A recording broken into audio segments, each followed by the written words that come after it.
Welcome back to the 2023 Tire Rack One Lap of America, presented by Grassroots Motorsport Magazine, with coverage brought to you by Hooked on Driving. Today, we are here with the Goodyear team for this year's event, and we have Dave and Nick. So, Dave, why don't you start off by introducing yourself and letting us know what car you're running and what you're doing here this year? All right, I'm Dave Ogburn. So I'm a test driver for Goodyear along with Nick. So we're very fortunate to be doing this event again in a 2018 Camaro ZL1 1LE. So same platform that we competed on last year. A few small tweaks to improve the handling overall, a little change to tire size and whatnot, but overall pretty similar program to what we did last year. Goodyear enjoyed it, we enjoyed it, so we're very, very happy to be back. Thanks. Nick? Yeah, Nick Galata. So I'm a test driver as well at Goodyear. Work with Dave. Dave's been doing this event a bit with his dad, I think, prior to Goodyear's involvement. Obviously, Goodyear has a strong brand awareness that I think we're trying to promote. But obviously, it's about participating in the event, supporting Tire Rack, Discount Tire, and I think we'll probably have another good showing this year. But we're looking forward to it for sure. Fantastic. And of course, with us is my co-driver and co-host, Bryan. Bryan, why don't you take the first question honors? Okay.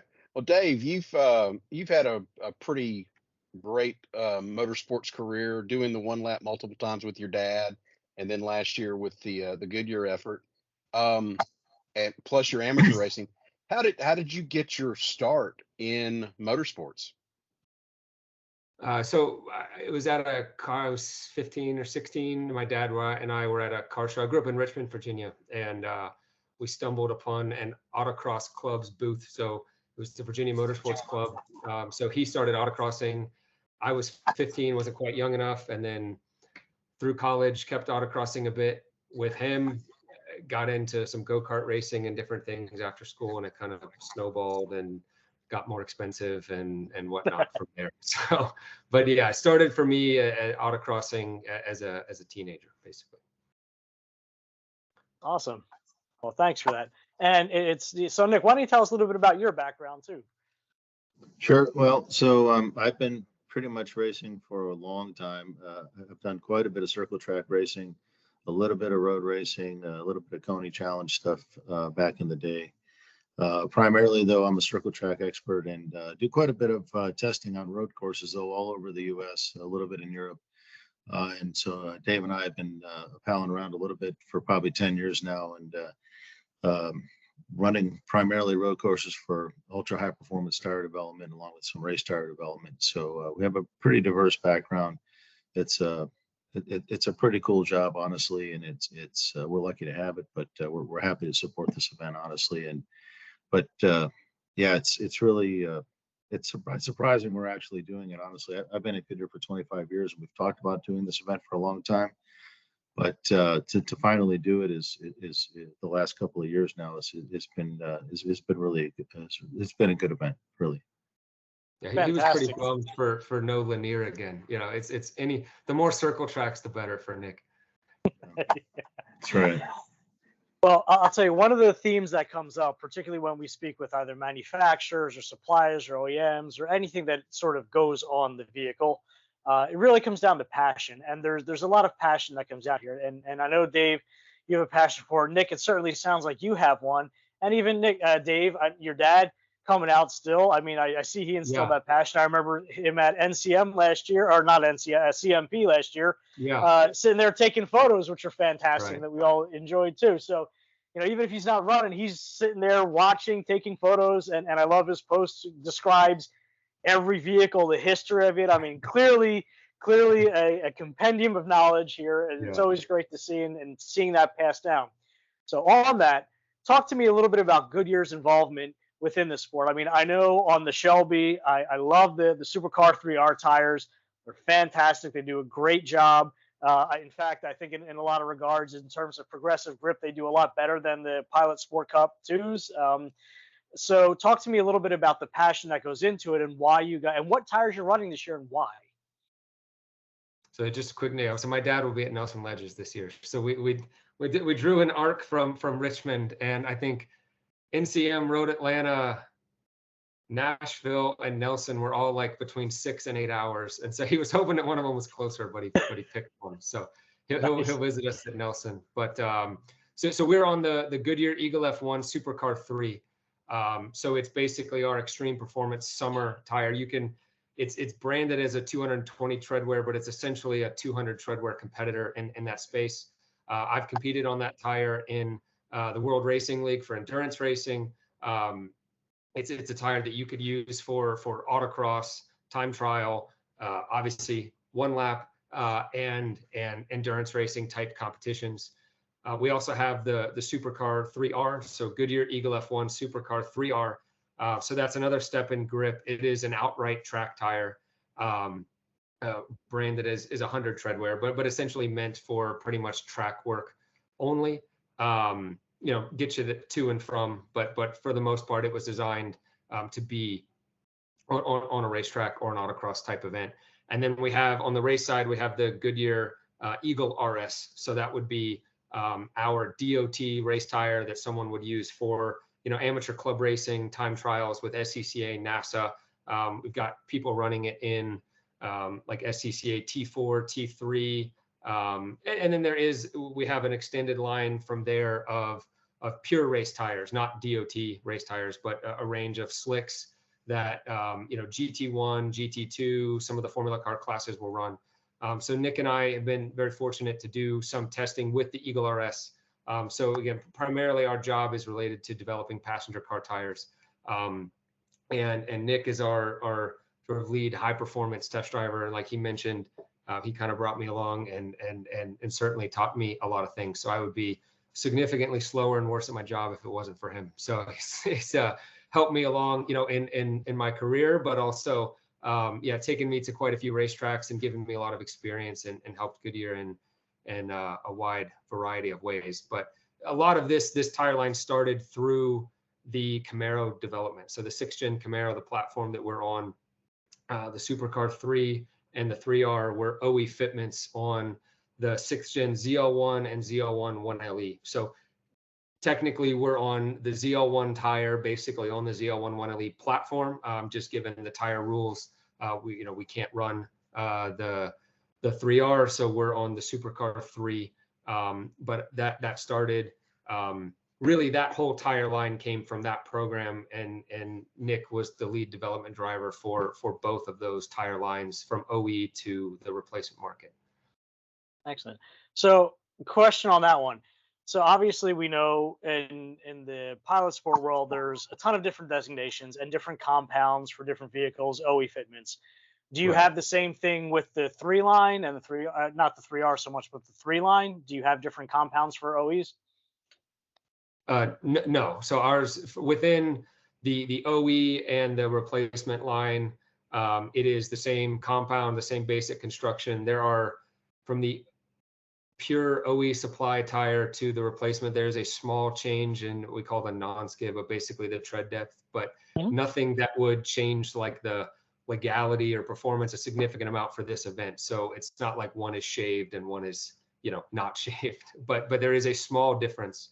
And there are small differences from basically a 255 section width and below, again, just for a little bit of basically void area, but overall the same compound as with any tire. You develop it in certain sizes and you extend to the full portfolio. But yeah, we do not have, like you mentioned, different compounds with different suppliers and things like that for this line. It's very consistent throughout the line. So whatever size you buy, whatever you need for your vehicle, you can expect similar performance to what we're seeing on our Camaro.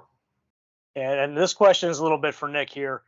So obviously confidence plays a huge role, I would imagine, in developing a tire, because that's what's connecting it to the road, right? And I know Tire Rack talks a ton about this in terms of when they're doing their subjective testing, in terms of what feels better, what kind of grip is, it's a little more progressive as it let goes, and you can feel what the tire is doing as you're cornering and as it's reaching its limits. Talk to us a little bit about what really goes into the development of that and what goes into giving the driver that confidence so they can fully exploit not only the tire, but vis-a-vis the vehicle as well. Well, I mean, I think you can talk about it a couple of ways. It's the interrelationship between the tire mechanics and the vehicle dynamics, but what it's really about is, looking at the entire package and is it progressive, and how do you do that? Well, we turn off all the stability control systems. We don't have any traction control systems. We prefer to test with none of the PTM modes, and so it's worst case scenario. So you really have to be able to manage what we would call combined mode traction on most of the rear wheel drive vehicles. Most of the platforms, the tire suppliers that are in our area would struggle a little bit with some power on and lateral control at the same time. I think you mentioned one of the competitor tires that will struggle a bit if you don't run traction control or a PTM mode like PTM5, which would be maybe a race traction control mode. And so all of our testing and development's done, whether it's at the track or internally at one of our tracks in the US, is all done without any of those control systems on. And I think that's the best way to develop the tire.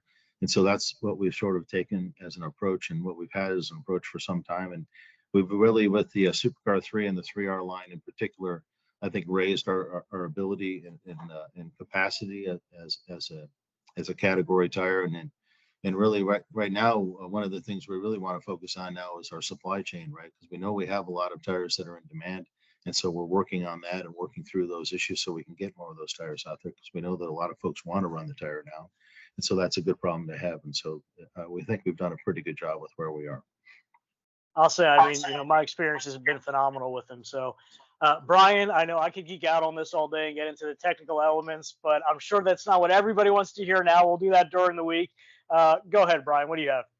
So, two-part question for both of you. Which of the tracks this year are you most looking forward to running on? And the second part of that is, which track in the U.S. is your favorite track to go test at? You want to start, Nick? Sure, I can. So your first question was, I think I'm looking forward to all the tracks that I test at quite a bit. So Nelson Ledges, Road Atlanta, those are tracks in my wheelhouse. I think one of the best tracks in the U.S. is probably VIR. I think it has a combination of some elevation, transient, low speed, and high speed that I think allows you to do the work that we do on a daily basis, tire development well. We try to hold the vehicle constant and really just focus on the tire. So, even last year, for example, I tried to just take the OE pads to the event, and it just wasn't enough. Immediately, we got those off of there. And so we've made some improvements there as well this year, because in this sort of an environment, when you're not just focusing on the tire and it's more of a competition, you need everything at a high level. But yeah, VIR is probably our best track and one of my favorite tracks, I think. Awesome. Okay, so for me, yeah, because Bryan and I nobody cares. Yeah, I was going to say VIR too, so maybe I'll come up with something different. So I would say one of the tracks, living in Texas, that I probably wouldn't have gotten to either through Goodyear or through One Lap was Nelson. And, I had heard a lot about Nelson Ledges prior to the repave, that pretty interesting stories you hear about mowing your paddock space and it's bumpy. But I went there once with Nick before the repave, and once we went with him after the repave for a Goodyear test, and was blown away. I think it's ridiculously fun layout, super high speed flows. It's great for, like you say, with aero, but a production car with a bit of aero and horsepower, it's perfect for it. So I have enjoyed Nelson Ledges. As far as the track this year, I'm looking forward to. It's hard to say between NCM and Hallett. I've only been to NCM through One Lap, 2019 when we did it, and I felt like it was the track I probably drove the worst that year. So maybe I feel like I want a little bit of redemption, maybe super technical. And I think like a lot of One Lap is kind of biased towards East Coasters, and everybody's been there. And I felt like the only guy who hadn't been there. And so I'm looking forward to going back to NCM, but I am looking forward to Hallett. So I just raced at Hallett. I like Hallett. It's very technical. I was, last year it was wet, and so I would like to have a dry One Lap session at Hallett. So see what the Camaro can do and the Supercar 3 can do around that track. You should hope that Brock does not see this, because he's going to have you run it in reverse then. Anybody who And- really likes something, he's going to do it backwards there. Right. And wet for Hallett last year. That's not the word. No, it was a deluge. And for those Yeah. who were not watching, we got, I think, 2 or 3 red flags for yeah. a really long time because this Yeah. storm would not relent. Right. Well, the sketchiest part though was the drive up to Topeka. It should have been a 2-hour drive, and I think it took most of us about 4. So, yeah. We got there early and had wonderful sushi. Yeah, that part. Yeah, we did. It's good. Okay. So for this year, what are your expectations? Okay, so I think overall, improve upon last year. So we I don't know if we have any specific goals. Obviously, good to continue to finish and and show well for Goodyear, but we'd like to be farther up the order than we were last year in the overall. But yeah, I think really expectations are just keep seeing one lap friends, meeting new people, and enjoying the event. We will have some Goodyear folks on site at Nelson Ledges. So I think for us, it's really, what we're looking forward to is seeing Goodyear as a company get more behind the event, and get more interest in this space, for enthusiasts, for people into, road racing, time trials, autocross. Some of our tires are great for those type of activities. And I hope that it helps us to, as a company, to connect more with, people like Nick and I. There are a lot of people like Nick and I within the company. And so I think people can see that and hopefully it helps, Goodyear get more involved with these types of events and one lap specifically. Well, you are very modest because last year, I mean, if memory serves correctly, you won your class. I know because you knocked me down in the second place at the last couple events, and you did pretty well in the overall as well, despite the rain. Which is, look, I'm the Shelby, you're in the Camaro. These are not wonderful cars to drive in the rain and the conditions that we experienced last year. It can be interesting at times, yeah. To put it mildly. But I will absolutely double down on your comment to Goodyear here, because as all the interviews we've seen and as we discussed, there are tons of passionate people, and I'm sure you have a ton in Goodyear as well, as we saw with Honda and Hart. Everybody on the interview that we did. I mean, these are guys that are doing after their work hours, similar to what you're doing, right? And it's that kind of R&D and development and work that really benefits the consumer and builds that fan base who's going to purchase these very, very consumable items. So it's definitely worthwhile from every standpoint. So do it. What are you waiting for? Okay. Yeah. Bryan, what else do you have before we start wrapping up? I know you guys were saying that Goodyear is pretty much your primary sponsor. Do you have any charities that you are running for this year, or we do not. I've run in the past for the Rick Sharp Alzheimer's Association that my family is connected with, but we don't have a specific charity we're working with this year. Okay, fair enough. Well, Nick and Dave, thank you so much for joining us today. It's been an absolute pleasure. I look forward to geeking out with you guys over the week and learning even more about the tires that you're running, seeing how they're holding up, getting your impressions of them throughout the event this year as well. And just really learning more about what goes into it, because while it might seem like, yeah, they're just round black things on your car, they do a lot more than you think. And they're far more important than you think for every aspect. And which is why, I know you guys have a really good, close relationship with Tire Rack. Nick, I know you work with them closely too. And that's why they do the kind of testing that they do as well, and try and inform the customer as much as possible. And look, they do that with our event. They're the ones that put out the tire rules and make sure that everybody's safe. So it's your guys' work that really helps us run a safe event and keep this going year after year. So we're really pleased to have you here this year. We appreciate your time today. So for the 2023 Tire Rack One Lap of America, presented by Grassroots Motorsport Magazine, I'm Solomon. That's Bryan. And we have Dave and Nick. Thanks so much, and we'll catch up with you during the week.